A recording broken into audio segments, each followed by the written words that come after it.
നമ്മളെ ആരെങ്കിലും പ്രാഗിയിട്ടുണ്ടെങ്കിൽ അതിനു വേണ്ടിയിട്ടുള്ള പ്രതിവിധിയാണ് ഇന്നത്തെ വീഡിയോയിൽ പറയുന്നത്. നമ്മൾ വിചാരിക്കും നമുക്ക് പൊതുവെ ശത്രുക്കളൊന്നും ഇല്ലല്ലോ, ആരായിരിക്കും പ്രാകുന്നത് അല്ലേ? ചിലപ്പോ പ്രാക്ക് എന്ന് പറയുന്നത് ഒരാൾ ശപിക്കുന്നത് മാത്രമല്ല, മറ്റുള്ളവരുടെ കണ്ണും നമുക്ക് കേൾക്കാം. അതായത് നിങ്ങളിപ്പോൾ നല്ലൊരു വസ്ത്രം ധരിച്ചു, ഇവന് ഇത്രമാത്രം പൈസ ഇവിടെ നിന്നാണ് ഈ വസ്ത്രങ്ങളൊക്കെ വാങ്ങിക്കാൻ എന്ന് കരുതുമ്പോൾ തന്നെ ഒരു കണ്ണ് നമുക്ക് തട്ടുന്നുണ്ട്.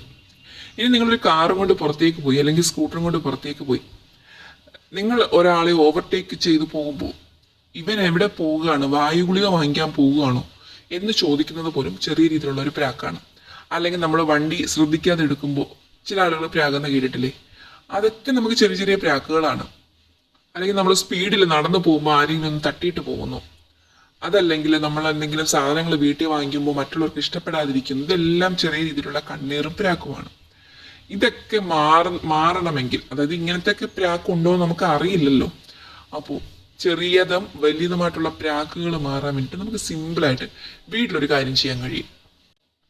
മഹാവിഷ്ണുവിനെ പ്രാർത്ഥിച്ചുകൊണ്ട് ഓ നമോ ഭഗവതി വാസുദേവായ നമ്മളൊരു 3 പ്രാവശ്യം ചൊല്ലുക. അതിനുശേഷം ഉണക്കമുളകും കടുവും ഉപ്പുമാണ് നമുക്ക് വേണ്ടത്.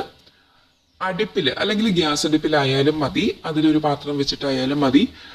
പാത്രം ചൂടായി വരുമ്പോൾ ഈ ഒരു 2 ഉണക്കമുളക് നമ്മുടെ തലയ്ക്ക് ചുറ്റും ഉഴിഞ്ഞിടുക. അതിന് മീതെ കുറച്ച് കടുക് എടുത്ത്, ഒരു ചെറിയ ഒരു നുള്ളു കടുക് എടുത്തിട്ട് അതും തലയ്ക്ക് മീതെ 3 പ്രാവശ്യം ഒഴിഞ്ഞ് ഈ മുളകിന് മുകളിലിടുക. അടുത്തത് ഉപ്പാണ് വേണ്ടത്. ഉപ്പും അതേപോലെ 3 പ്രാവശ്യം ഒഴിഞ്ഞിടുക. അപ്പോൾ ആ ചൂട് കൊണ്ട് ഈ മുളക് കരിയുന്ന ചെറിയ സ്മെല്ലൊക്കെ വന്നു തുടങ്ങും. ആ സമയത്ത് തീയെല്ലാം ഓഫ് ചെയ്തിട്ട് ഇതെല്ലാം തിരിച്ച് മുറ്റത്ത് കൊണ്ടുപോയി, ആരും ചവിട്ടാത്ത സ്ഥലത്ത് കൊണ്ടുപോയി കളയുന്നത് നല്ലതാണ്.